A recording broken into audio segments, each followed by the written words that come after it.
Assalamualaikum warahmatullahi wabarakatuh. Perkenalkan, saya Putri Alvina. Saya akan mereview beberapa jurnal sesuai dengan topik skripsi saya yang berjudul Minority and Poverty. Kerentanan transpuan Kabupaten dan Kota Serang terhadap kemiskinan saat pandemi COVID-19. Yang pertama yaitu dengan judul Peran Pewaris dalam akses bantuan sosial COVID-19. Kelompok transpuan di Kota Semarang yang ditulis oleh Amelia Friska Cahyani, Fitria, dan Neni Marlina, yang dimana dalam jurnal ini membahas sebagai bagian dari masyarakat yang terdampak COVID-19 secara ekonomi, kelompok transpuan berhak menerima program bantuan sosial yang dilaksanakan oleh pemerintah. Sebagai organisasi resmi kelompok transpuan di Kota Semarang, Pewaris merupakan kelompok kepentingan yang mewakili transpuan dalam kebijakan bantuan sosial. Namun, kelompok transpuan ini berhasil mengakses program bantuan sosial COVID-19 yang dilaksanakan oleh gugus tugas COVID-19 di Kota Semarang. Pada sektor perlindungan sosial, pemerintah berupaya menjaga tingkat kesejahteraan masyarakat dengan menyelenggarakan beberapa program bantuan sosial. Di antara program-program tersebut ialah program Keluarga Harapan, bantuan pangan non-tunai, dan bantuan sosial tunai.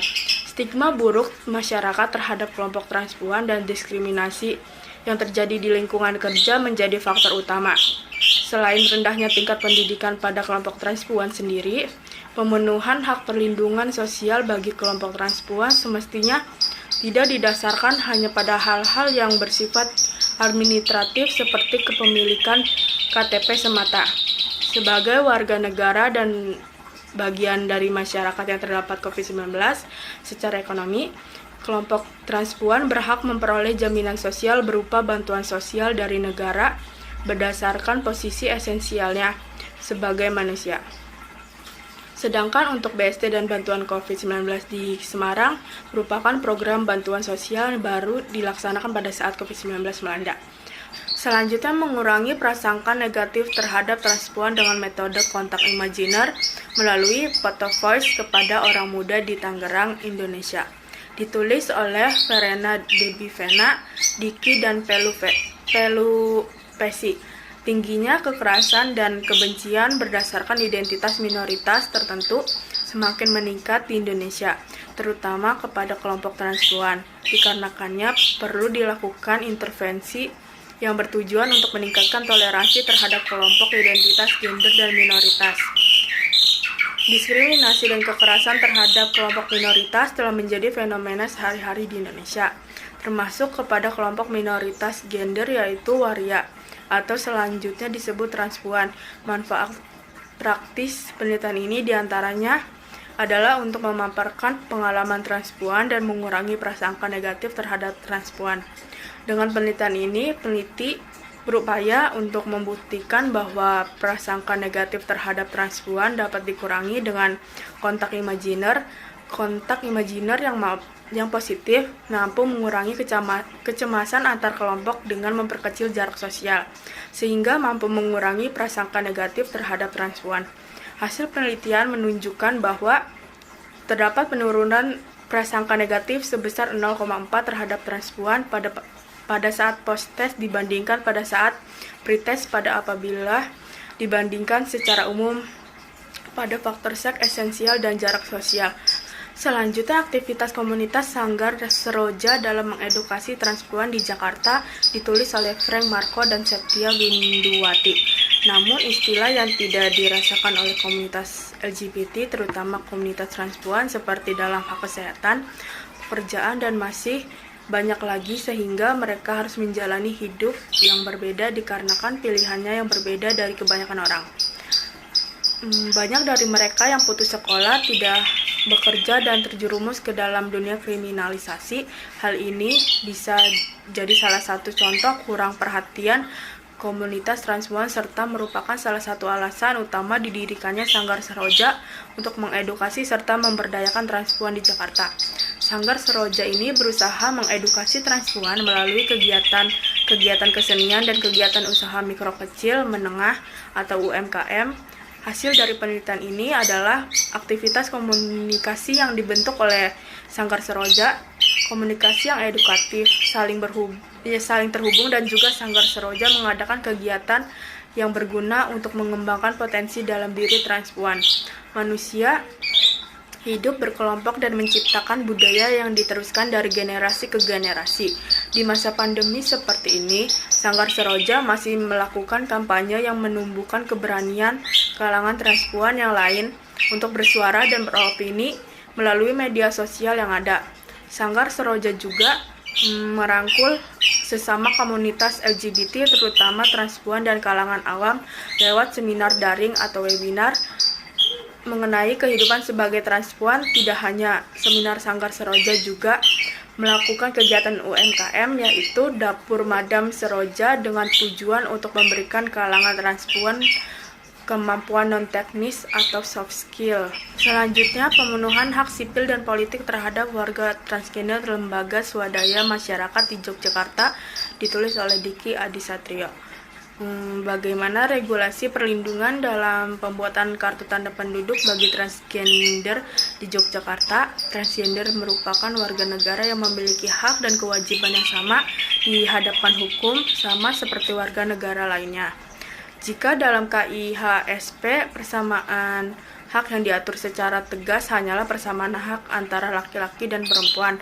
Sementara, bagaimana dengan hak sipil dan politik kaum transgender yang tidak tercantum dalam peraturan manapun? Ketidaktersediaan hukum yang mengakui jenis kelamin transgender juga membuat hukum transgender mengalami kebingungan identitas sebagai warga negara. Padahal untuk mengurus segala kebutuhan sebagai warga negara Indonesia, secara administratif seseorang harus mencantumkan jenis kelamin sebagai laki-laki ataupun perempuan. Hal ini dijelaskan dalam pasal 8 Undang-Undang Hak Asasi Manusia. Berdasarkan hasil penelitian ini, yaitu perlindungan regulasi dalam pembuatan kartu tanda penduduk atau KTP bagi transgender secara tidak langsung tercantum dalam pasal 25 Undang-Undang Nomor 24 Tahun 2013 atas perubahan Undang-Undang Nomor 23 Tahun 2006 tentang administrasi kependudukan. Selanjutnya, gambaran kesejahteraan subjektif dan kepuasan pangan transpuan lansia di Yogyakarta, ditulis oleh Desi dan Pungki Wijayanti. Penelitian ini bertujuan untuk mengetahui sejauh mana pencapaian kesejahteraan subjektif pada transpuan lansia dalam kehidupan sosial, agama, ekonomi, dan layanan publik. Hasil yang didapat dalam penelitian ini menunjukkan bahwa seluruh partisipasi masih mengalami kesulitan perekonomian. Kesulitan ekonomi yang dialami para transpuan ini mendorong Pondok Pesantren Al-Fatah ini terus memberikan pelatihan intensif dan memperbanyak pelatihan di berbagai bidang demi meningkatkan kualitas ekonomi yang mereka hadapi.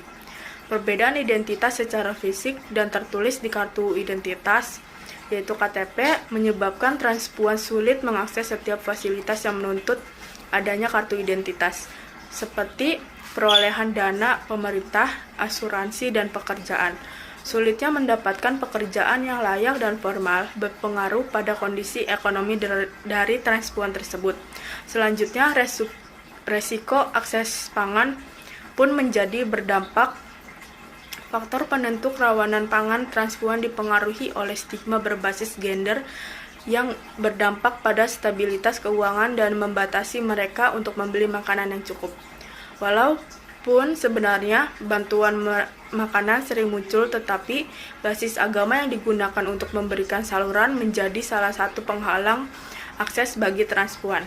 Kondisi kesehatan mental lansia mempengaruhi berbagai kondisi seperti kondisi ekonomi, yang menyebabkan transpuan lansia tidak dapat bekerja untuk mencukupi kebutuhan hidupnya, dan kondisi fisik serta psikis yang menurun menyebabkan mereka kurang mampu menghasilkan pekerjaan yang produktif. Di sisi lain, mereka juga dituntut untuk memenuhi berbagai macam kebutuhan hidup yang semakin meningkat, serta bagi transpuan lansia yang tidak memiliki jaminan hari tua dan tabungan yang cukup, maka pendapatan akan menjadi semakin terbatas, ditambah pelayanan pemerintah tidak mampu menjangkaunya, dan transpuan lansia tidak terakses oleh layanan komunitas. Penguatan ODHA transpuan Kota Denpasar dan Buleleng dalam kesehatan masyarakat peduli waria, ditulis oleh Najrina Suryani dan teman-teman. Di kota Singaraja telah terbentuk Wargas, yaitu organisasi transpuan yang aktif mengembangkan media sosial dan modal kulturalnya di masyarakat. Mereka perlu diproteksi dari stigma masyarakat dalam wadah jangkau yang lain dan bersifat sosial kemasyarakatan, supaya pola komunikasi mereka lebih kondusif dan masyarakat lebih menerima eksistensi mereka. Kelompok waria Kota Denpasar difasilitasi untuk tampil dalam acara budaya atau festival lainnya, seperti yang sudah dilakukan oleh Wargas di Kota Singaraja. Fenomena marginalisasi terhadap kelompok LGBT dan transpuan dipelihara dan diperparah oleh elit politik dan pemerintah melalui berbagai pernyataan di berbagai media massa dan media sosial dan tindakan diskriminatif lainnya. Apabila survei tentang LGBT menyebutkan kelompok ini sebagai ancaman, stigma ini sangat kuat melekat LGBT dengan ODHA. Beberapa anggota masyarakat awam tetap memvonis ODHA dari kelompok LGBT dengan sangat keras. Roh Kudus, napas sang rentan dan marginal pandemi COVID-19 dan orang miskin di Indonesia, ditulis oleh Timotius Ferdino. Tulisan ini dengan menampilkan situasi kemiskinan dan ketidakadilan yang dialami oleh orang miskin di Indonesia selama pandemi COVID-19. Kemiskinan yang semakin meningkat selama masa pandemi ini adalah sebuah realitas yang tidak dapat diabaikan. Realitas ini menjadi konteks yang perlu dikaji secara kritis, tidak hanya dari bidang ekonomi, akan tetapi juga berbagai bidang lainnya. Dalam hal ini, teologi kontekstual mempunyai peranan untuk melakukan hal itu. Untuk itu, penulis mengkonstruksi teologi kontekstual yang berangkat dari kehidupan orang miskin di Indonesia selama situasi pandemi COVID-19. Kedua, teologi kontekstual bergantung pada lokalitas wacana mereka yang merumuskannya. Jika orang-orang tersebut adalah anggota elit, maka perlu dipastikan apakah elit ini merupakan bagian dari hierarki gerejawi agama atau apakah ia memainkan peran sebagai minoritas kritis dan tidak memiliki basis kekuatannya sendiri. Diskusi orang miskin di Indonesia, rentan dan marginal selama pemerintah Republik Indonesia menerapkan PSBB di berbagai daerah. Banyak perusahaan-perusahaan harus tutup dan merumahkan banyak pekerja. Banyak orang kehilangan pekerjaan dan sulit untuk memenuhi kebutuhan sehari-harinya, melakukan pembayaran, tagihan, dan berbagai layanan. Orang-orang yang tadinya berada di kelas menengah terdorong ke bawah dan mereka yang berada di kelas bawah semakin terhimpit dan dapat jatuh dalam kemiskinan yang ekstrim. Di sisi lain juga, orang-orang yang memang berada dalam kemiskinan yang ekstrim tidak mengalami kejutan secara ekonomi dikarenakan keadaan mereka tidak jauh berbeda, akan tetapi secara fisik dapat menjadikan mereka komunitas yang paling rentan terhadap wabah penyakit. Gambaran resiliensi transpuan yang bekerja sebagai pekerja seks di Jakarta ditulis oleh Natania Ines Febriani dan Irwanto. Dalam penelitian ini adalah 3 pekerja seks transpuan yang telah sepenuhnya atau sebagian membuka identitas seksualnya kepada orang tuanya. Hasilnya menunjukkan bahwa tantangan hidup mereka yang paling berat adalah memberitahu orang tua mengenai identitas seksual mereka sebagai transpuan dan pekerjaan mereka sebagai pekerja seks yang berpotensi membahayakan kehidupan mereka. Untuk menangani berbagai tantangan tersebut, partisipan mencoba mencari berbagai sumber daya dan kekuatan yang ada dalam diri mereka.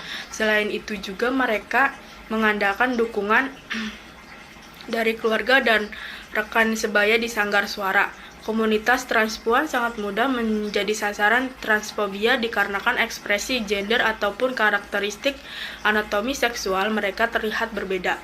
Selain itu juga, komunitas transpuan juga pernah mendapatkan serangan dari Forum Pembela Islam ketika Konferensi Internasional Lesbian dan Gay Asosiasi Asia di Surabaya Padahal sebenarnya hak hidup transpuan sebagai warga negara Indonesia sudah dijamin dalam Undang-Undang Dasar 1945 pada pasal 28B ayat 2. Stigma yang dialami melekat dan diskriminasi yang dialami oleh transpuan ini akibat dari identitas gender membatasi peluang mereka dalam mendapatkan pekerjaan formal selain karena penampilan transpuan.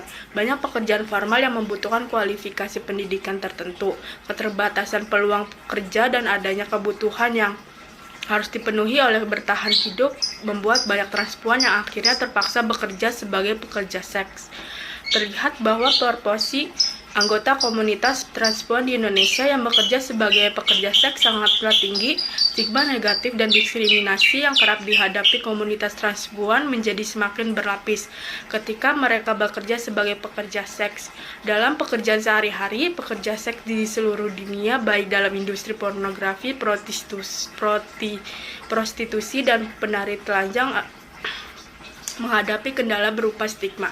Selanjutnya, konstruksi media terhadap transgender, ditulis oleh Fitria Meliasari. Di Indonesia memiliki semboyan Bhinneka Tunggal Ika yang berarti walaupun berbeda tetapi satu jua. Namun semboyan ini tidak mewakili keberadaan kaum LGBT. Dan kaum LGBT memiliki simbol yang dipahami secara internasional berupa bendera, pelangi, dan segitiga merah muda. Media massa saat ini sangat dapat memberikan pengaruh kepada masyarakat. Namun informasi yang diberikan belakangan ini sangat syarat makna di mana konstruksi dan penggambaran tentang suatu kebenaran yang ada. Media massa membentuk pencitraan tertentu kepada halayak masyarakat tentang transgender dan sejenisnya. Media massa sangat berpengaruh dalam memberikan gambaran ataupun pencitraan dari satu masyarakat ataupun kelompok tertentu agar dapat diterima oleh halayak ramai, dan stereotipe yang melekat pada kaum transgender dan sejenisnya adalah mereka yang dianggap menyimpang dari norma yang berlaku. Media massa barat memiliki peran utama dalam penyebaran informasi secara global, dan stereotipnya yang diskriminatif terhadap transgender menyebabkan masyarakat menghilangkan hak-hak kaum LGBT untuk mengekspresikan diri serta akses politik tertentu. Konstruksi media menyebabkan ketidakadilan sosial marak terjadi, dan media massa bertanggung jawab atas pemberitaannya. Dalam perkembangannya, saat ini banyak sekali muncul konstruksi baru oleh media melalui film ataupun acara lainnya yang bertema LGBT. Tetapi masih kuatnya hegemoni dan dominasi yang menentang kaum ini belum bisa mengubah pandangan masyarakat. Pendampingan program triple skilling bagi komunitas transgender oleh Trisumina dan teman-teman. Tujuan pengabdian adalah mendampingi komunitas transgender memiliki keterampilan kerja dan program triple skilling melalui pelatihan skilling, upskilling, dan reskilling. Mendampingi rintisan wirausaha, bekerja sama dengan LSM Kalandara dan UMKM Kota Semarang. Hasil yang dicapai dari komunitas transgender memiliki sikap respon partisipasi aktif selama pendampingan. Sikap spirit kewirausahaan yang tinggi, menentukan jenis wirausaha berdasarkan studi kelayakan usaha, keterampilan mengelola keuangan usaha, dan melakukan digital marketing. Namun, komunitas transgender yang berjumlah 120 orang ini tidak semuanya mendapatkan bantuan pemerintah Kota Semarang, dikarenakan tidak memiliki KTP dan mereka berasal dari luar Kota Semarang. Kelompok transgender sulit dapat bertahan hidup di tengah kondisi perekonomian yang buruk dan lebih memilih beralih profesi menjadi pekerja seks komersial yang sangat rentan terhadap virus HIV, mengalami pelecehan seksual. Pelatihan melibatkan 3 orang, narasumber yang berasal dari Balai Latihan Kerja Semarang 2 orang, dan 1 orang narasumber dan dari praktisi olahan pangan Semarang, dan 1 orang dari Business dan Export Development Organisasi. Materinya mencakup pemasaran digital, manajemen usaha kecil, keterampilan vokasi yang berpeluang sebagai bisnis baru, diikuti dalam sesi online dan offline, serta dilakukan sesi coaching pada saat pelatihan berlangsung. Maka diperlukannya strategi program pemberdayaan yang lebih efektif bagi komunitas transgender di Kota Semarang, yakni melalui kegiatan pendampingan pelatihan yang prospektif masa kini dan masa depan. Hasil dan pembahasan hasil pendampingan program triple skilling dikelompokkan menjadi skilling, upskilling, dan reskilling. Pelaksanaannya, pendampingan program triple skilling diawali dengan menentukan TNA kepada halayak sasaran, yaitu anggota pewaris. Pelatihan skilling adalah pelatihan yang diberikan halayak sasaran yang belum memiliki keterampilan agar memiliki keterampilan yang sesuai dengan kebutuhan pasar kerja saat ini. Oleh karena itu, tidak ada pendampingan pada saat program skilling ini. Pelatihan upskilling adalah pelatihan untuk membantu para pekerja untuk meningkatkan keterampilan yang telah dimilikinya dan mempertahankan karirnya dalam perkembangan dunia ketenaga kerjaan saat ini. Mendobrak diskriminasi lesbian, gay, biseksual, transgender atau LGBT ditulis oleh Daniel. Permasalahan mendasar adalah tidak adanya kedudukan LGBT di tengah masyarakat sehingga kaum LGBT mendapatkan kekerasan dan diskriminasi di dalam masyarakat. Oleh karena itu, menyikapi permasalahan tersebut, LGBT perlu mendapatkan perhatian dalam bingkai dan kesetaraan gender dalam rangka mendobrak diskriminasi kepada kaum LGBT. Penelitian ini menggunakan pendekatan sosiologi, agama, dan kesetaraan gender untuk melihat hak-hak kaum LGBT. Tujuan tulisan ini hendak mendobrak diskriminasi kaum LGBT dalam bingkai agama dan kesetaraan gender. Permasalahan ini memiliki dampak yang sangat besar bagi kaum yang disebut minoritas. Dikarenakan berdampak terjadinya kekerasan dan kesenjangan dalam aspek kehidupan, itu sebabnya isu gender ini selalu menjadi topik yang panjang untuk diperdebatkan dalam masyarakat, terlebih dalam pandangan agama.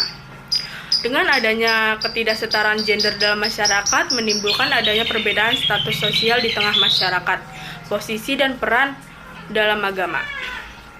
Posisi dan tanggung jawab laki-laki dan perempuan yang menimbulkan diskriminasi terhadap kaum marginal.